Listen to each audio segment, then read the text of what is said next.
Hi everyone, welcome to my channel. പിന്നെ ഞാനൊരു എളുപ്പത്തിൽ ഉണ്ടാക്കാൻ പറ്റുന്ന ഒരു സ്നാക്സ് റെസിപ്പി ആയിട്ടാണ് വന്നത്. അപ്പോൾ അതിന് വേണ്ടി ഈ ഒരു വലുപ്പത്തിലുള്ളൊരു ജാഗരിയാണ് ഞാനിവിടെ എടുത്തത്. അത് നമ്മളൊന്ന് ഗ്രേറ്റ് ചെയ്ത് കൊടുക്കുന്നുണ്ട്.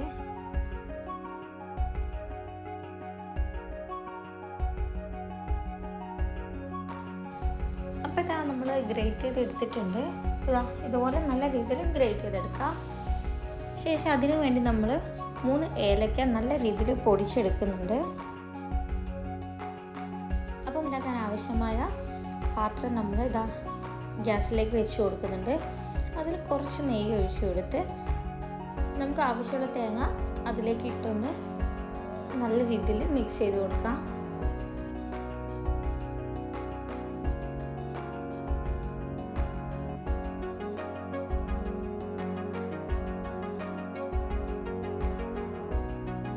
ഇതിലേക്ക് നമ്മൾ പൊടിച്ച് വെച്ച ഏലക്ക ചേർത്ത് കൊടുക്കുന്നുണ്ട്.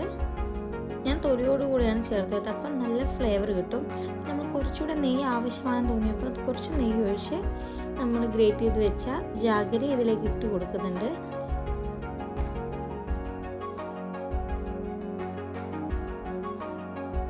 ശർക്കര ഇട്ട് നമ്മൾ പെട്ടെന്ന് ഇളക്കി കൊടുക്കുക. ശർക്കര പെട്ടെന്ന് തന്നെ മെൽറ്റ് ആവുന്നതാണ്. അപ്പോൾ ഒരു 3 to 5 മിനിറ്റ്സ് മാത്രമേ വെക്കേണ്ടതുള്ളൂ. അപ്പോൾ അതുവരെ നല്ല രീതിയിലൊന്ന് ഇളക്കി കൊടുക്കാം. അപ്പോൾ നമ്മുടെ മസാലയൊക്കെ ഏകദേശം ആയി വരുന്നുണ്ട്. ഈ ഒരു പരുവെത്തുമ്പോൾ നമ്മൾ ഫ്ലെയിം ഓഫ് ചെയ്യാം. എന്നിട്ട് നമുക്ക് അതിന് വേണ്ട മാവ് തയ്യാറാക്കിയെടുക്കാം. അപ്പോൾ അതിനു വേണ്ടി ഞാനിവിടെ കുറച്ച് മൈദ എടുക്കുന്നുണ്ട്. മൈദയ്ക്ക് ആവശ്യമായ വെള്ളം ഒഴിച്ച് നല്ല രീതിയിൽ അതൊന്ന് മിക്സ് ചെയ്തെടുക്കുന്നുണ്ട്. അധികം തിക്നെസ് ഇല്ലാതെ എന്നാൽ ഓവർ ലൂസ് അല്ലാതെയാണ് വേണ്ടത്. അപ്പോൾ അതിലേക്ക് ഒരു പിഞ്ച് ഉപ്പും അതുപോലെ ഒരു പിഞ്ച് മഞ്ഞൾപ്പൊടിയും കൂടെ ആഡ് ചെയ്ത് കൊടുക്കുന്നുണ്ട്. മഞ്ഞൾപ്പൊടി ഓപ്ഷനിലാണ്, ഒരു കളറിന് വേണ്ടിയിട്ടാണ്. താല്പര്യമില്ലാത്തവർക്ക് ഒഴിവാക്കാം. അപ്പോൾ നമ്മുടെ പാൻ ഇവിടെ ചൂടായി വന്നിട്ടുണ്ട്. അപ്പോൾ അതിലേക്ക് നമുക്ക് ദോശ ഒഴിച്ചു കൊടുക്കാം. ദോശ 2 സൈഡും ഒരുപോലെ വേവിച്ചെടുക്കാം.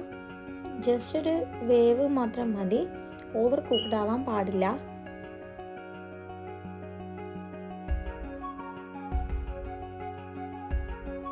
അപ്പോൾ നമ്മൾ നേരത്തെ റെഡിയാക്കിയ ശർക്കര മിക്സ് ഇതിലേക്ക് ദോശയിലേക്ക് നല്ല രീതിയിൽ സ്പ്രെഡ് ചെയ്ത് കൊടുക്കുന്നുണ്ട്.